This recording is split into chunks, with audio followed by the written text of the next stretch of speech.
چلو ٹھیک ہے.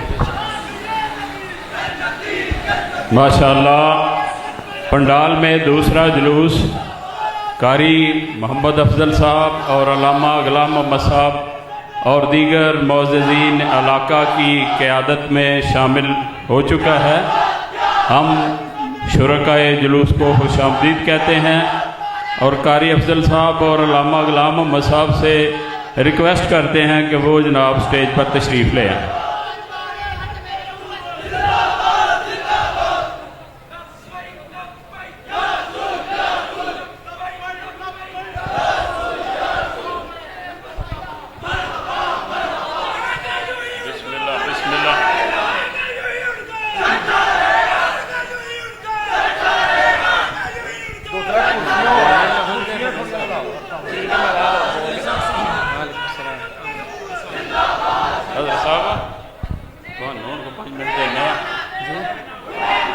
اپنا اظہار خیال کرو یہ نہ کر لیا قاری صاحب کی تلاوت سر جی بسم اللہ. ٹھیک ہے حاضرین، بہت شکریہ جو دوست تشریف لائے ہیں. بیٹھیں، تشریف رکھیں. درود پاک پڑھنے کے لیے حافظ جی کریمی صاحب تشریف لاتے ہیں اور درود پاک پڑھیں.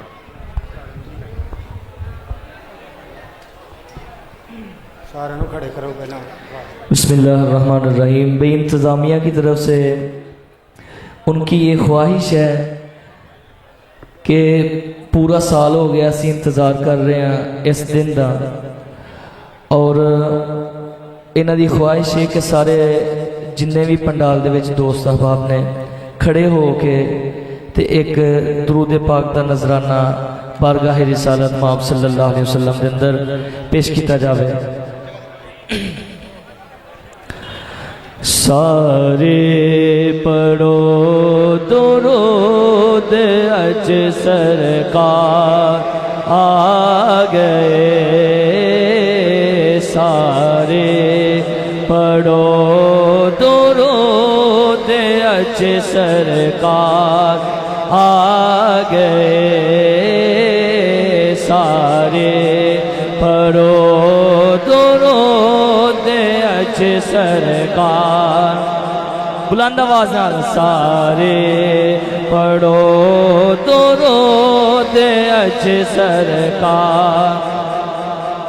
سارے پڑھو درود اج سرکار آ گئے. سارے پڑھو درود اج سرکار آ گئے. دنیا تھے دو جہانا دے مختار آ گئے. دنیا تھے دو جہانا دے سردار آ گئے. گھر آمینہ دے ہو گئی آمد حضور دی. گھر آمینہ دے ہو گئی آمد حضور دی. ویکھن فرشتے آپ دا رخسار آ گئے. ویکھن فرشتے آپ دا رخسار آ گئے. اور مائی حلیمہ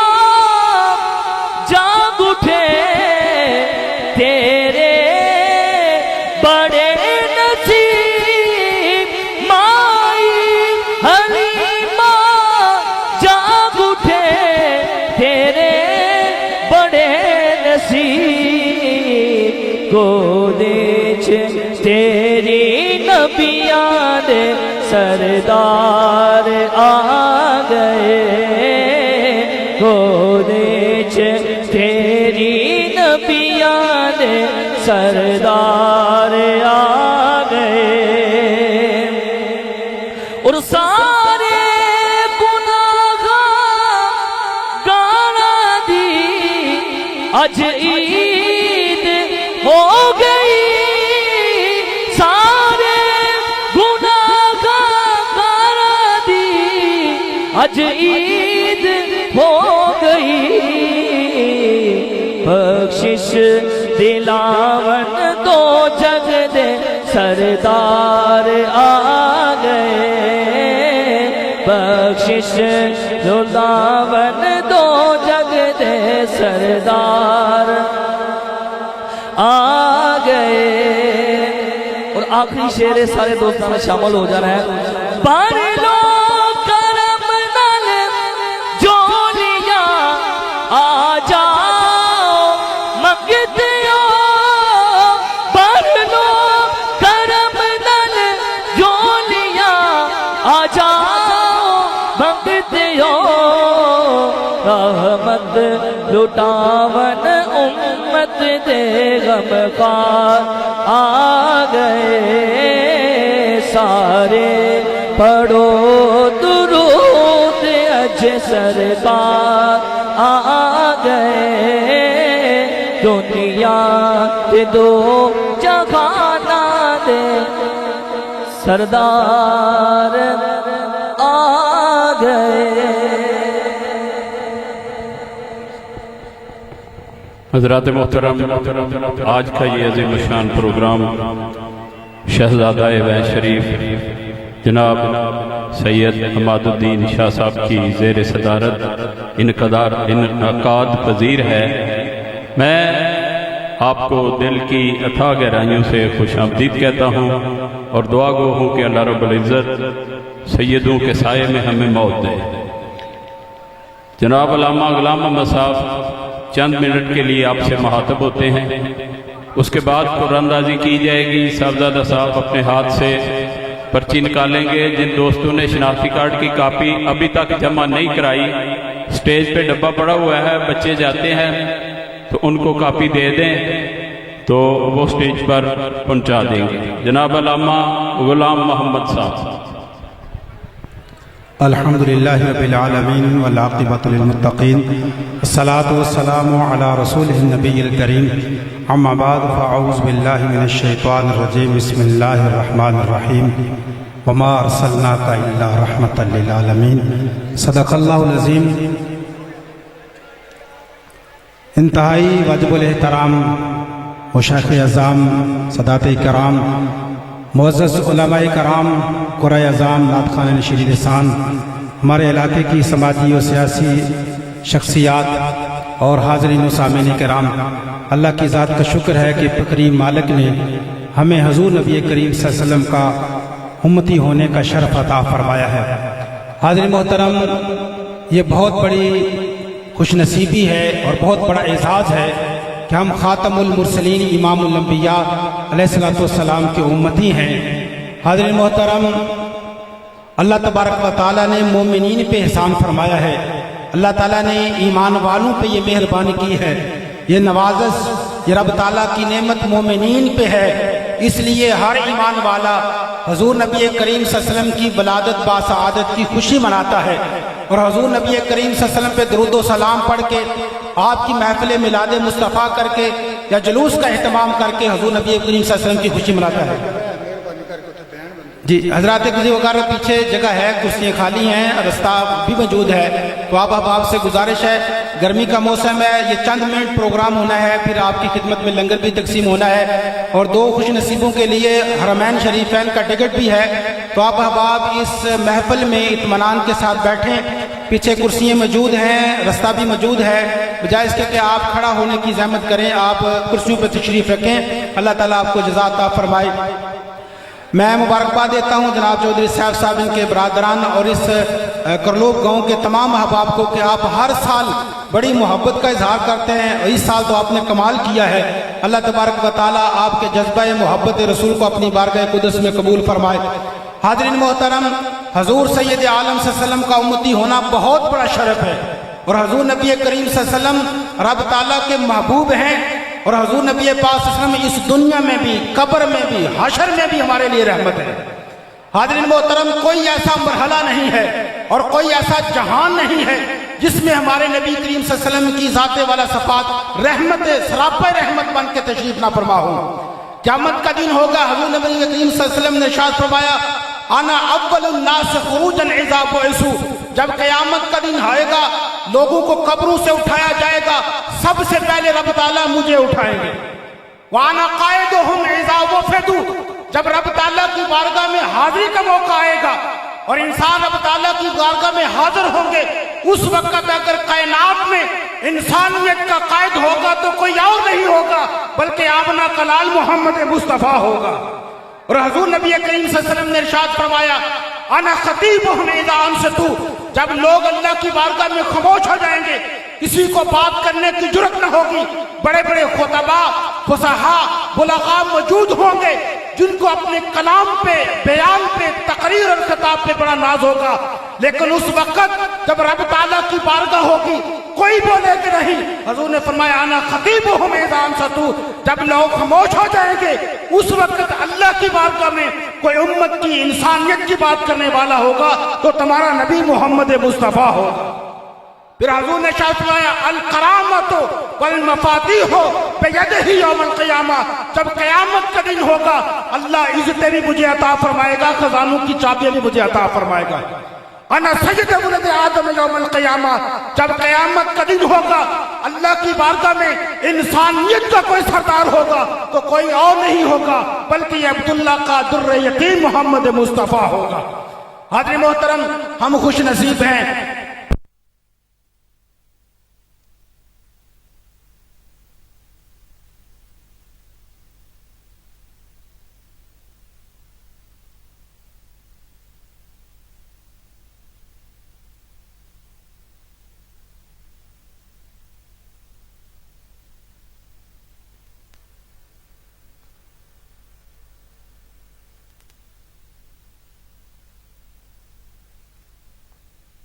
اللہ وسلم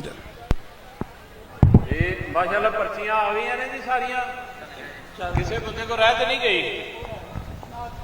اگر کسی بندے کو شناختی کارڈ کی کاپی ہے تو برائے مہربانی سٹیج تے پہنچا دے۔ میں جناب قاری افضل صاحب کی خدمت گزارش کروں گا کہ ڈبے نے چنگی طرح لاؤ جناب تے حضرت صاحب کو پیش کرو۔